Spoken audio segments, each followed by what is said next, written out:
Assalamualaikum warahmatullahi wabarakatuh. Perkenalkan, nama aku Aisyah Destur dari kelompok 1 dengan NIM 0603523005. Hari ini aku akan menjelaskan tentang seorang filsuf dari Yunani kuno, yaitu Aristoteles. Aristoteles dilahirkan di kota Stagria, kota di wilayah Chaldice,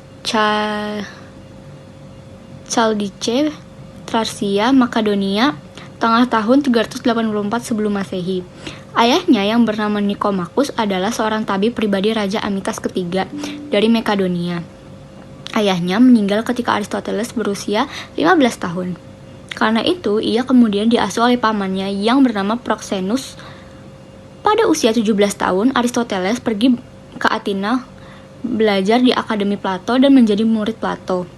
Kemudian, ia diangkut menjadi seorang guru selama 20 tahun di akademi tersebut. Di bawah asuhan Plato, dia menanamkan minat dalam hal spekulasi filosofis. Aristoteles merupakan orang pertama di dunia yang dapat membuktikan bahwa bumi bulat.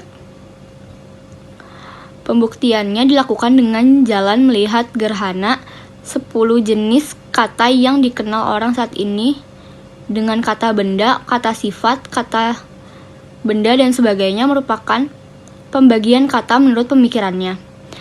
Dengan meninggalnya Plato pada tahun 347 sebelum Masehi, Aristoteles meninggalkan Athena dan mengembara selama 12 tahun. Dalam jenjang waktu itu, ia mendirikan akademi di Asus dan menikah dengan Pitias, yang tak lama kemudian meninggal. Ia lalu menikah lagi dengan Herpiles, yang kemudian memberikan ia seorang anak laki-laki, yang akhirnya ia beri nama Nikomakus seperti ayahnya. Pada tahun berikutnya, ia juga mendirikan akademi di Mitele. Saat itulah ia sempat menjadi guru dari Alexander yang Agung. Di tahun 335 sebelum Masehi, sesudah Alexander naik tahta kerajaan, Aristoteles kembali ke Athena dan mendirikan semacam akademi di Lyceum. Disinilah ia selama 12 tahun. Ia memberikan kuliah, berpikir, mengadakan riset dan eksperimen, serta membuat catatan dengan tekun dan cermat. Dalam masa kepemimpinannya, Alexander yang Agung tidak menerima nasihat kepada bekas gurunya, tetapi ia berbaik hati menyediakan dana bagi Aristoteles untuk riset dan eksperimen. Hal ini mungkin menjadi contoh pertama dalam sejarah seorang ilmuwan menerima jumlah dana yang besar dari pemerintah untuk maksud penelitian atau penyelidikan. Walaupun begitu, hubungan Aristoteles dengan Alexander yang Agung diliputi oleh berbagai macam polemik. Aristoteles menolak secara prinsipil cara kediktatoran Alexander, apalagi ketika Alexander menghukum mati sepupu Aristoteles dengan tuduhan pengkhianatan. Alexander memandang Aristoteles terlalu demokratis, hingga ia memiliki pikiran untuk membunuhnya pula, tetapi Aristoteles memiliki hubungan yang erat dengannya dan sangat dipercaya oleh orang-orang Athena, sehingga Alexander mengurungkan niatnya. Kemudian Alexander meninggal pada tahun 323 sebelum Masehi, dan golongan anti Makedonia memegang tampuk kekuasaan di Athena. Aristoteles didakwa kurang ajar kepada dewa dikarenakan penelitian-penelitian yang ia lakukan. Karena takut dibunuh orang Yunani yang membenci pengikut Alexander, Aristoteles akhirnya melarikan diri ke Chattis 1 tahun setelah pelariannya di kota itu. Tepat pada tahun 322 sebelum Masehi, Aristoteles meninggal pada usia 62 tahun. Menurut Aristoteles, filsafat ilmu adalah sebab dan asal segala benda. Filsafat ilmu merupakan ilmu pengetahuan yang meliputi kebenaran yang terkandung di dalamnya. Ilmu-ilmu metafisika, logika, retorika, etika, ekonomi, politik, dan estetika. Oleh karena itu, ia menanamkan filsafat sebagai teologi. Filsafat sebagai alat refleksi dari pemikiran sistematis manusia atas realita dan sekitarnya. Tidak berdiri sendiri dan tidak tumbuh di tempat atau ruang yang kosong. Lingkungan keluarga, sosial, alam, dan potensi diri akan ikut mempengaruhi seseorang dalam melakukan refleksi filosofis. Oleh karenanya, dalam sejarah pemikiran manusia terdapat tokoh pemikir ataupun filsuf yang selalu saja muncul dari zaman ke zaman dengan tema yang berbeda. Pembagian filsafat menurut Aristoteles. 1. Logika. Penemuan Aristoteles yang terbesar dalam bilang logika adalah silogisme atau silogismos. Silogisme maksudnya uraian terkunci yang menarik kesimpulan dari kenyataan yang umum atas hal yang khusus dan dapat digunakan dalam menarik kesimpulan yang baru dan tepat dari dua kebenaran yang telah ada. Sebagai contoh, ada dua pernyataan. 1. Setiap manusia pasti akan mati, berarti dia adalah manusia. Maka dapat ditarik kesimpulan bahwa dia pasti akan mati. Menurut Aristoteles, pengetahuan baru dapat dihasilkan melalui dua cara, yang induksi dan deduksi. Induksi yaitu bertolak dari kasus-kasus yang khusus, menghasilkan pengetahuan tentang yang umum. Sedangkan deduksi bertolak dari dua kasus yang tidak disangsikan dan atas dasar itu menyimpulkan kebenaran yang ketiga. Cara deduksi inilah yang disebut silogisme. Induksi tergantung pada pengetahuan indrawi. Seringkali deduksi atau silogisme sama sekali lepas dari pengetahuan indrawi. Itulah sebabnya mengapa Aristoteles menganggap deduksi sebagai cara sempurna menuju pengetahuan baru. Beberapa pembagian penting untuk memahami pemikiran Aristoteles. 1. Doktrin tentang substansi dan aksiden. Benda dan bentuk substansi adalah hal pertama dan fundamental dari setiap benda dan kategori. Substansi merupakan kategori pertama dan fundamental yang membedakannya dengan kategori-kategori lainnya yang merupakan aksidensinya saja. Misalkan kita ambil contoh sebuah meja. Meja adalah substansinya, sedangkan warna hijaunya untuk makan dan lain-lain adalah aksidensinya saja. Jadi bisa dikatakan substansi adalah apa yang membuat benda itu totalitas benda itu, sedangkan aksidensinya adalah apa yang membuat benda itu sebagai benda partikular. Meja adalah ketotalan dari meja, sedangkan warna hijau untuk makan adalah kepartikuleran benda itu.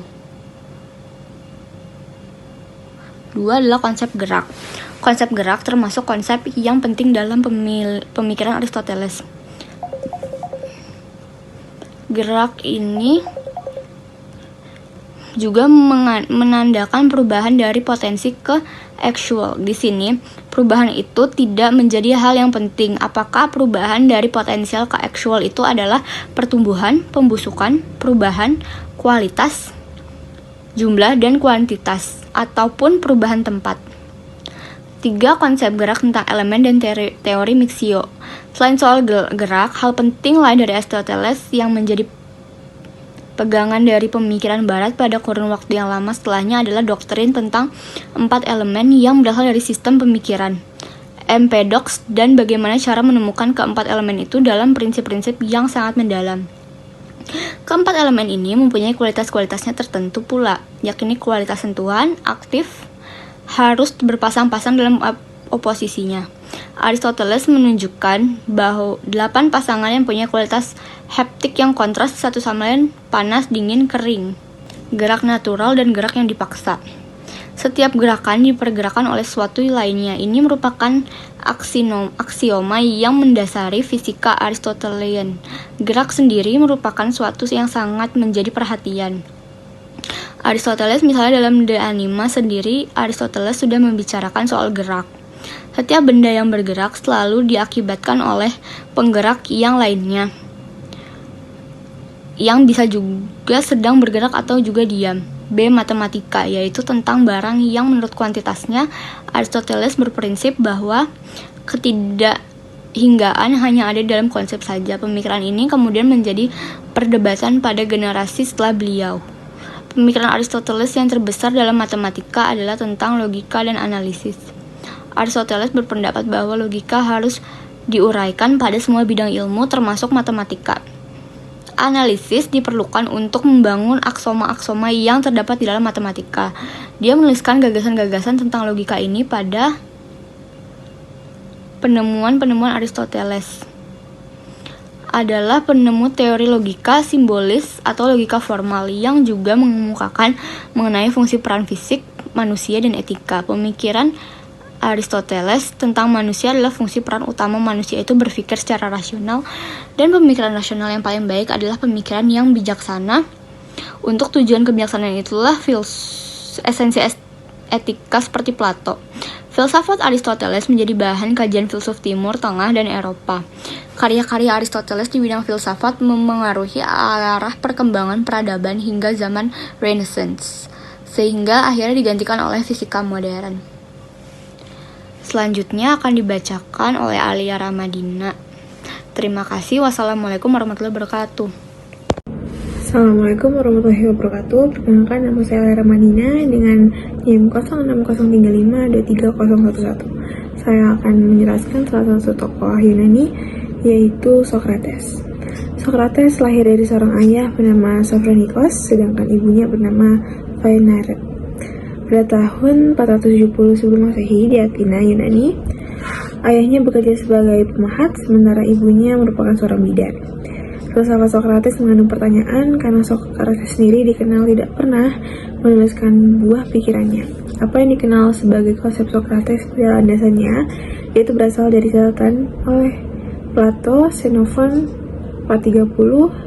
430-357 sebelum Masehi. Metode Socrates disebut pula metode dialektika atau metode kebidanan, adalah sebuah metode yang digunakan oleh Socrates untuk mengungkapkan kebenaran-kebenaran universal pada individu melalui percakapan dan dialog. Tujuan dari metode ini adalah untuk mengetahui isi dari pikiran atau jiwa manusia. Socrates memberikan pemahaman filsafat dengan memberikan kesadaran pada orang lain mengenai sesuatu yang telah dipahaminya. Metode Socrates merupakan salah satu metode filsafat. Perumpamaan proses filsafat dalam metodenya ialah seperti bidan yang membantu persalinan. Pemberian perumpamaan ini dipengaruhi oleh pekerjaan ibunya yang yaitu sebagai bidan. Asumsi yang digunakan oleh Socrates dalam metodenya ialah bahwa manusia memiliki pengetahuan bawaan. Beliau melangsungkan ini pada awal mulanya didasari satu motif religius untuk membenarkan suara goib yang didengar seorang kawannya dari orakel Delphi yang mengatakan bahwa tidak ada orang yang bijak dari Socrates. Merasa dirinya tidak bijak, ia berkeliling membuktikan keliruan suara tersebut. Beliau datangi satu demi satu orang-orang yang diasumsikan bijak oleh masyarakat pada saat itu. Dan beliau ajak dialog tentang beragam masalah kebijaksanaan. Peninggalan Socrates yang paling penting ada pada metode beliau berfilsafat dengan mengejar satu ruang lingkup absolut atas satu permasalahan melalui satu dialektika. Metode dialog Socrates merupakan suatu metode pembelajaran yang menggunakan percakapan dan perdebatan dengan deretan pertanyaan di mana tujuannya dapat memecahkan permasalahan. Socrates sepakat dengan para sofis bahwa pengetahuan tentang realitas adalah pasti, namun pengetahuan moral adalah sesuatu yang mungkin. Kebajikan adalah pengetahuan, dan ada yang disebut dengan kebajikan. Socrates berusaha mencari yang baik, kebajikan atau aret, dan kebahagiaan atau eudaimonia dengan menggunakan metode Manicheisnya. Pandangan politik, Socrates berpendapat bahwa politik harus dipandang sebagai bentuk pelayanan kepada masyarakat, bukan sebagai alat untuk mencapai kekuasaan dan keuntungan pribadi. Pandangan Socrates tentang jiwa. Menurut Socrates, jiwa itu adalah intisari manusia. Oleh karena itu, jiwa adalah intisari manusia, maka manusia harus mengutamakan kebahagiaan jiwanya atau eudaimonia lebih dari kebahagiaan tubuh dan kebahagiaan lahiriah. Manusia harus membuat jiwanya menjadi jiwa yang baik. Kurang lebihnya mohon maaf. Wassalamualaikum warahmatullahi wabarakatuh. Assalamualaikum warahmatullahi wabarakatuh. Saya Garinina Khalil Amani dengan NIM 0603523034. Di sini saya akan menjelaskan teori biologis menurut Hippocrates. Hippocrates lahir sekitar tahun 460 sebelum Masehi di Pulau Kos, Yunani. Beliau menjadi seorang dokter dan guru yang sangat mempengaruhi pengobatan di seluruh dunia kuno dan abad pertengahan. Hippocrates dianggap sebagai bapak kedokteran. Beliau menstudi kepribadian seperti watak dan temperamen berdasarkan struktur cairan atau istilah latinnya humor dalam tubuh manusia. Beliau mendapat pengaruh dari filsuf Empedocles tahun 490 sampai 435 sebelum Masehi yang berpendapat bahwa alam semesta ini terdiri dari 4 unsur dasar, yaitu kering, basah, dingin, dan panas. Dengan demikian, dalam diri seseorang terdapat 4 macam sifat yang didukung oleh keadaan konstitusional berupa cairan-cairan yang ada di dalam tubuhnya, yaitu sifat kering terdapat dalam kol atau empedu kuning, sifat basah terdapat dalam melankol atau empedu hitam, sifat dingin terdapat dalam plekma atau lendir, dan sifat panas terdapat dalam sanguis, yaitu darah. Pendapat Hippocrates disempurnakan oleh Galenus tahun 129 sampai 200 sebelum Masehi yang mengatakan bahwa di dalam tubuh manusia terdapat 4 macam cairan tersebut dalam proporsi tertentu. Apabila suatu cairan terdapat di dalam tubuh melebihi proporsi yang seharusnya atau dominan, maka akan menimbulkan adanya sifat-sifat kejiwaan yang khas. Sifat-sifat kejiwaan yang khas ada pada seseorang sebagai akibat dari dominannya salah satu cairan tersebut yang oleh Galenus, sehingga menggolongkan manusia menjadi 4 tipe berdasarkan temperamennya, yaitu yang pertama koleris. Koleris adalah seorang yang mempunyai sifat khas, yaitu hidup, besar semangat, daya juang besar, hatinya mudah terbakar, dan optimis. Yang kedua ada melankolis, yaitu seorang yang mempunyai sifat mudah kecewa, daya juang kecil, muram, dan pesimistis. Yang ketiga ada phlegmatis. Sifat khas phlegmatis tidak suka terburu-buru, kalem atau tenang, tak mudah dipengaruhi, dan setia. Yang keempat ada sanguinis, yaitu seorang yang mempunyai sifat khas hidup, mudah berganti haluan, ramah, lekas bertindak, tapi juga lekas berhenti. Karya Hippocrates. Hippocrates banyak menghasilkan karya tulis mengenai ilmu kedokteran dan etika kedokteran. Hippocrates menulis gagasan dalam sebuah karya yang dikenal dengan Sumpah Hippocrates. Salah satu isi dari gagasan tersebut adalah etika mengenai kerahasiaan antara dokter dan pasien, tanggung jawab secara penuh seorang dokter terhadap pasien, dan kewajiban seorang dokter untuk merawat setiap orang tanpa memandang status sosialnya. Kematian Hippocrates. Ada beberapa catatan berbeda tentang kematiannya. Hippocrates meninggal sekitar tahun 375 sebelum Masehi di Larissa pada usia 83, 85, atau 90 tahun. Meskipun ada yang mengatakan beliau hidup sampai usia lebih dari 100 tahun. Halo semuanya, perkenalkan aku Azhara Gadiastika, biasa dipanggil Ara. Aku berasal dari kelompok 1. Aku akan menjelaskan tentang Plato. Di sini, siapa yang udah tahu Plato itu siapa sih? Atau mungkin udah tahu secara mendalam Plato, cerita Plato. Kayak dia lahir di mana, dia meninggal kapan, dan dia itu siapa sih? Di sini aku akan menjelaskan cerita Plato dan siapa sih Plato itu. Siapa yang penasaran? Jadi, Plato itu seorang filsuf dan matematikawan. Lebih mendalam lagi ceritanya bisa ditunggu, dan ini lumayan panjang ya.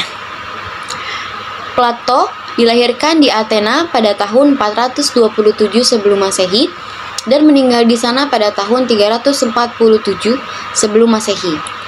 Dia meninggal pada usia 80 tahun.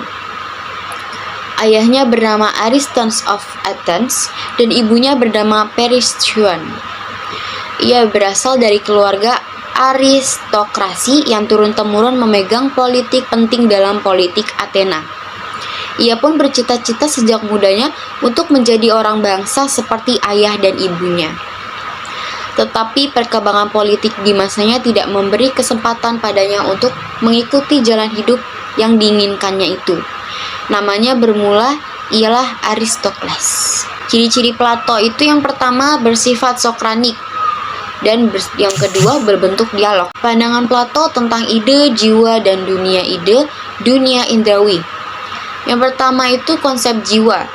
Plato adalah orang pertama yang menulis bahwa jiwa bukan saja esensi hidup, tetapi juga esensi pikiran manusia.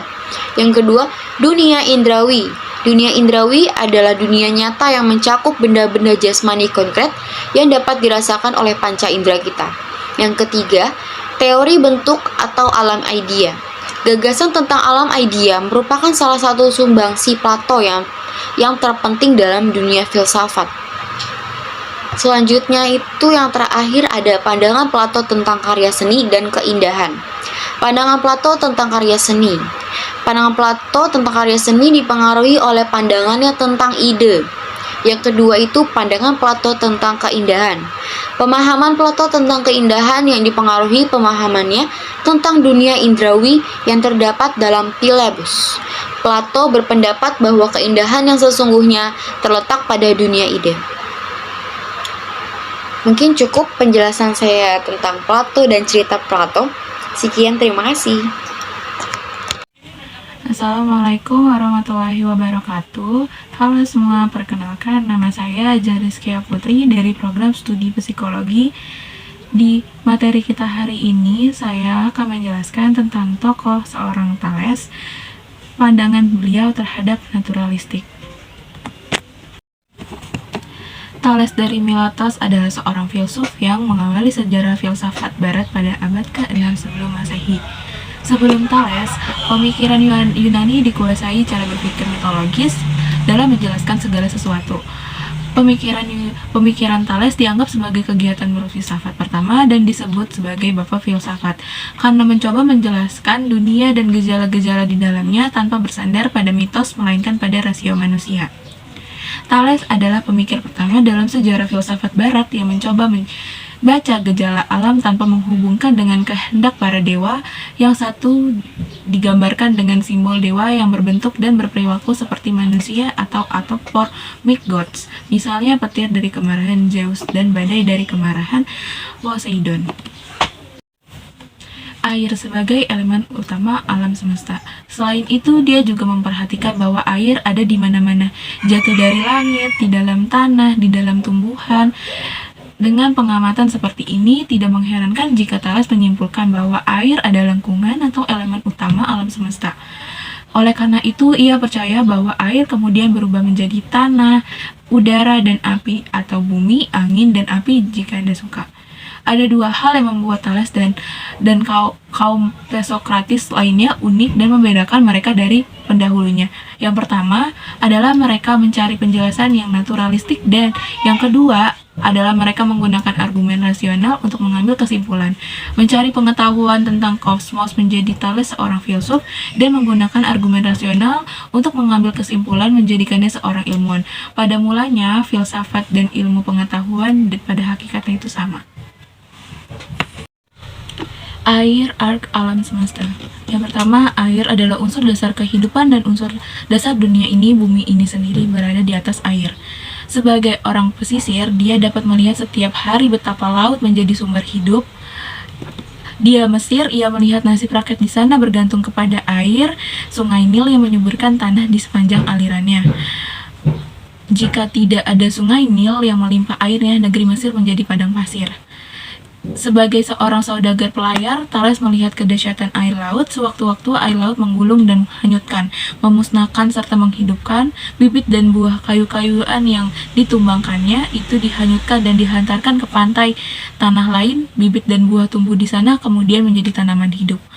Semua bahan makanan dan semua makhluk hidup mengandung air, serta semua memerlukan air untuk hidup. Selain itu, air adalah zat yang dapat berubah-ubah bentuk, padat, cair, dan gas tanpa menjadi berkurang. Salah satu kisah kematian Thales menyebutkan bahwa ia meninggal karena dehidrasi setelah menonton acara olahraga di bawah terik matahari selama beberapa jam tanpa minum air. Jika ini benar, betapa ironisnya orang yang mengatakan segala sesuatu terbuat dari air meninggal karena dehidrasi. Saya meninggalkan Anda kutipan tentang Thales dari penulis Yunani, kemudian Diogenes Laertius abad ke-3 Masehi. Thales yang bijak ini meninggal saat hadir sebagai penonton pada lomba senam. Kelelahan karena kepanasan, kehausan, dan kelemahan karena dia sudah sangat tua. Dan tulisan berikut ditempatkan di makamnya. Anda lihat, makam ini kecil, tapi ingat ketenaran Thales mencapai langit. Sekian dari kelompok kami, kurang lebihnya mohon maaf. Wassalamualaikum warahmatullahi wabarakatuh.